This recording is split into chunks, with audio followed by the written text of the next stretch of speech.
let's start by congratulating you both for House of Abraham.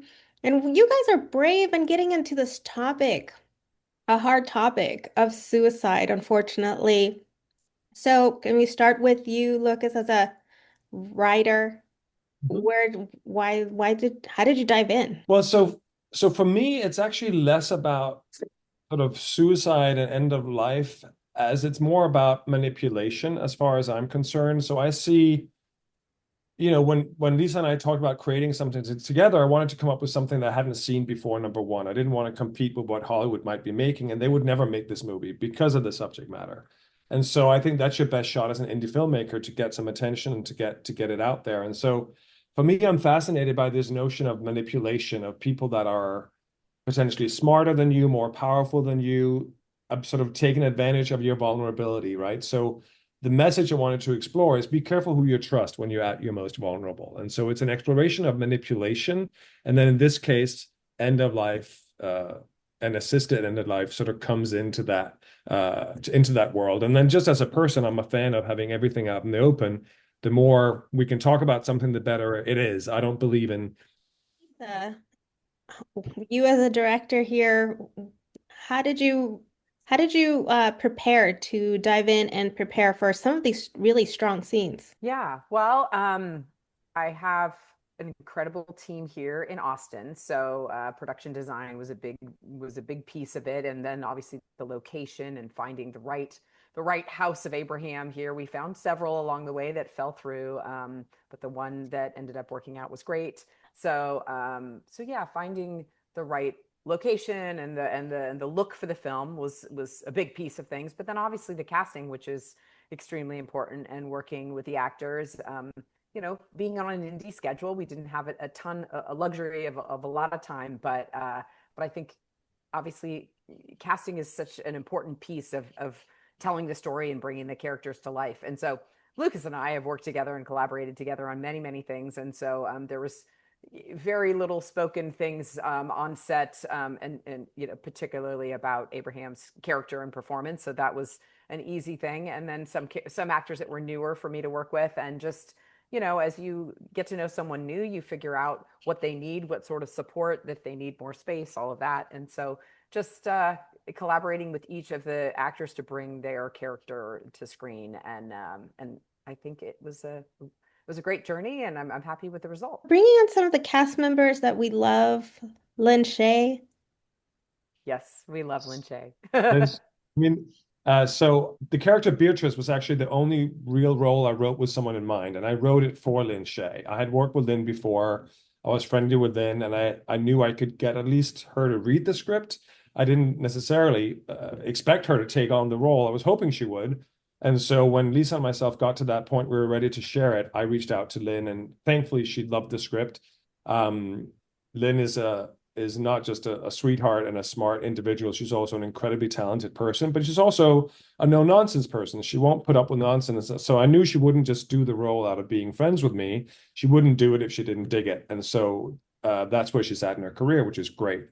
And so I was thrilled to have someone like that on board because she is, I think I've described her as a racehorse. She's just somebody you have to sort of you can hold back the reins, and then when the time is right, let the freak flag fly, because she is someone who comes in with ideas and energy and creativity.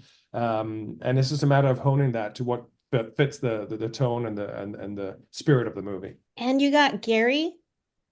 I mean, Yeah. still doing films? That's Lisa, yeah. He is incredible. I met him at a film festival. He was in a short film and lives here kind of in the Austin area. And then we kept crossing paths because I had directed a Western, and he's done a bunch of Westerns. So we became friends. He's a hilarious guy. He's so much fun. And so when Lucas wrote the role of Victor, I was like, oh, let me talk to Gary. And man, and his part of the dining room scene went so late that night. And he's not a spring chicken, but man, he brought it, and he was there, and just such a great guy to work with. And his was great. Really made Victor special. I think it was good. And Victor in many ways is it's a smaller character, but it's a crucial character for the film because he represents that heart that thought that people might have earlier on. So he was a very important part of this puzzle. And then the couple scene, the couple that is integrated part of the group, which I did not anticipate. And it's so heartbreaking. So heartbreaking. It is, yeah. Tell me about coming up with that concept. Yeah, well, again, it's this, when I told you earlier that what I'm trying to explore is manipulation, it's interesting to put manipulation into different forms and formats. And so in this couple, it was almost like love as a manipulation, right? So, once it was Lisa who found these wonderful actors, Kalia and Will, who played the couple.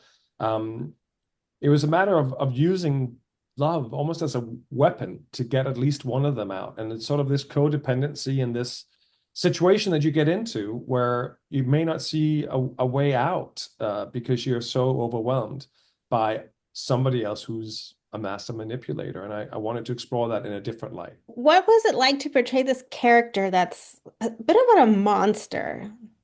And in getting to see like all this take place and unfold. I mean, you're professional, but still, how do you prepare?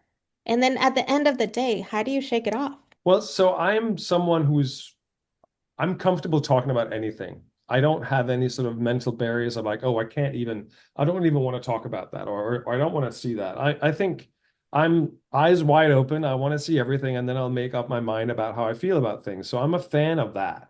And I think that helps me both as a writer, as a filmmaker, as an actor, that you're not afraid of taking on really anything. And I think Abraham is hopefully to you, I mean, you tell me what you think, but I wrote him as a complex character, more than just a repulsive character, which he is large parts of the time. I think he also has a side of himself that sort of, there is an odd sense of logic to some of the things he says. So I would like for people to sort of go, oh, yeah, it's kind of horrible what's coming out of his mouth, but I can see where it's coming from. I think that's like the best villain, where it's not just one or the other. And as Lisa can take this also, but I just want to finish up by saying that, of course, emotionally, it can be tricky getting into these situations, but it's probably harder for you as a viewer to not go back home and fall asleep with this film in your mind than it is for us being on set. And as professionals, we're used to being in these situations where you take up somebody else and you act somebody else. And we're reminded that there's a camera right there, and there's a boom mic right there, and there's a makeup person coming in, and there are 40 people watching you, what you're doing. So you're always reminded that this is not real. You're always reminded that this is not grounded. So, as an actor, you have to be sort of schizophrenic in the way that you gotta forget the camera's there, but know exactly where it is at the same time. And so that was my experience with it. But Lisa can talk to this too. Yeah, I mean, obviously, it's a heavy subject, and having conversations with each one of the actors and making sure they were comfortable. I did offer the role to a few people who had some experiences in their life and couldn't take on this role. So and I, respect them for understanding that. But the actors that came on board knew what they were having to talk about and the subject and all that, and they were good with it. So, And going back to Lucas, what you said, there were some things that like the line, like life is not for everyone. From the tagline of the movie, right? That's sort of like, that is probably one of the harshest statements that I can think of that I've heard anyone sort of utter out loud. And it's outrageous, but it's also sort of part of why it's certainly not a movie filled with levity, but there are levity moments where sometimes Abraham does or says things that are so outrageous that it almost elicits a giggle in its outrageousness. And I think, you should when you can find it hilarious, that it's so crazy and so harsh that it's almost funny. To each their own, but it was definitely written with all those options in mind. Another one was the subconscious sabotages the subconscious. Mhm. Whoa. And that's, that's just a fact. I mean, that happens to all of us, right? Whatever it is that we set our mind to, there's always that little voice somewhere else that may try to talk yourself out of it, or for good or for bad, right? Don't jump off that ledge. That's the bad part. But the another part could be, don't take that chance. Like, don't even go ask that person out for a date, right? Like, you're not good enough and that's bad, right? So there are all these, this subconscious can shoot down the conscious very often. I think that's That's a real thing. Well, I agree with you guys making a film that's kind of a dark subject to get people to talk about it. This way, people can be more open and vocal about how they feel. And that's what we're doing right Absolutely. now. Exactly. Point in hand. I've Yeah. had a few conversations with people, one in particular, a group of women, and everyone really opened up with their difficult stories that had to do with the subject, and it got people talking. And there's an organization called NAMI, that's National Organization for Mental Illness, and they are very interested in this film because it gets people talking about that subject, which is crazy to me, but also I understand, like Lukas, you're saying, like getting it out there and talking about it. That's how we're going to make change. So. And I think it's important to clarify that for me, it was important that this film doesn't glorify that. Like when you see this film, there's nothing about it that's going to be, oh my God, that looks fantastic. That's what I'm going to do.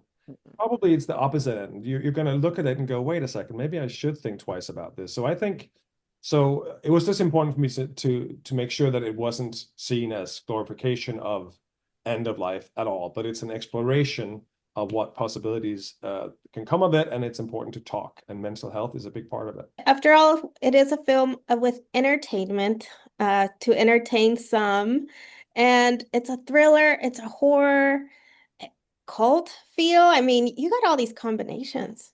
Yeah, that's part of Something it. for everyone. Yeah, it's something for everyone. Different things scare different people. For me, I'm not scared by a rolling head chopped off by an axe. That's just special effects for me. I'm more terrified of the psychological power than people can have over others, and that's what Lisa and I explored in this film. Well, thank you both for your time. Congratulations with this film. And hey, people will definitely be talking about it. Well, thank Thank you you, so much. Nancy. I hope so, and I appreciate your time. You're welcome. Thank you. Bye-bye. Bye.